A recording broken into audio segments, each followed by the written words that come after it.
Hi, I'm Daniel. Welcome back. Let me answer a question. Why am I atheist? It's not something that happened overnight. It was a very long process. I was raised in a Catholic family. I went to church every Sunday. Even after I left home, up until my sophomore year of college, I still went to church every Sunday. Not only did I go to church every Sunday, I also went to Sunday school. I went to youth group all through high school. I took Holy Communion, I did my confirmation. If you don't know what those are, doesn't matter. I also was an altar boy for 5 to 6 years. Yeah, that's right.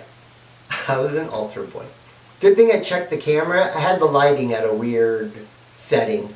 So anyways, as a kid I didn't like getting up early for church, but once I was there, I enjoyed myself.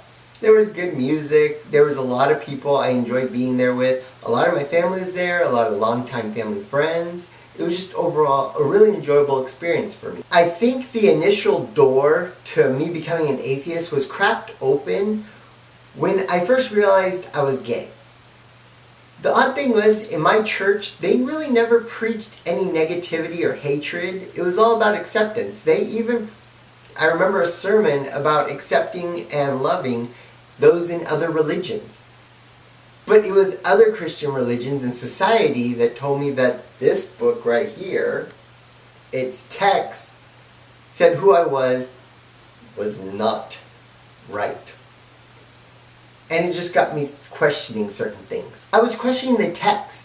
I was confused on how some things could be taken literally and other things not so much. Like it was a buffet. We take from here, we take from there, we leave that behind. At a young age, I just realized that the texts are probably more of guidelines of how to live your life through fables and not real actual events.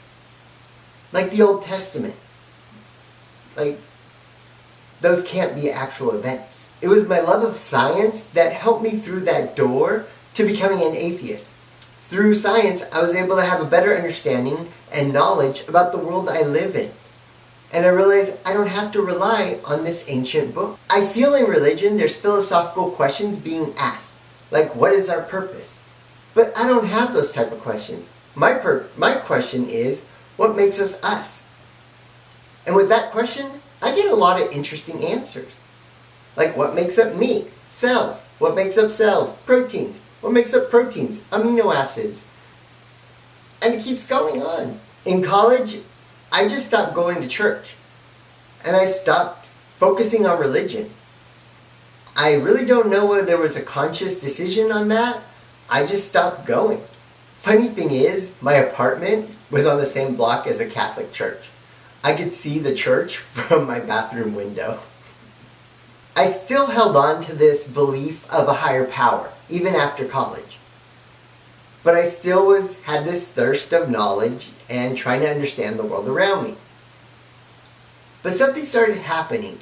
I started getting kind of frustrated in life and also getting easily angry out of weird things. Random things. I realized there was like this conflict in my mind and I really couldn't understand or explain it. I was watching a lot of YouTube at this time when it started building up. 2007. So thanks to YouTube, I was able to watch a lot of documentaries on religion, on science, and I found Richard Dawkins one day. I really didn't know much about Richard Dawkins, but I decided to go and buy one of his books. So I got the God Delusion, I read it, and afterwards, my life got brighter. I really don't understand why I was frustrated and angry. But I did realize that the ongoing conflict in my mind was due to creating 2 separate boxes for how to see the world. One that was fact-based, and another one that was faith-based. So I was laying in bed one day and made the conscious decision to get rid of the faith-based box. I became a lot happier. Every day from that day forward, I've been answering the question, what makes us us? And learning and growing from the answers I gather. And this might not seem like a happy ending for those of you that are religious, and I understand that. But I want you to understand that I am very happy with my decisions that I made. And it wasn't an easy journey. It took a lot of thought and a lot of focusing and reflection. but I'm happy I made the decision. Thank you for watching this week's video. I post videos on my other channel, The Candy Guy, every Friday. I post here every Monday, so I shall see you all next Monday. Have a great day. Bye!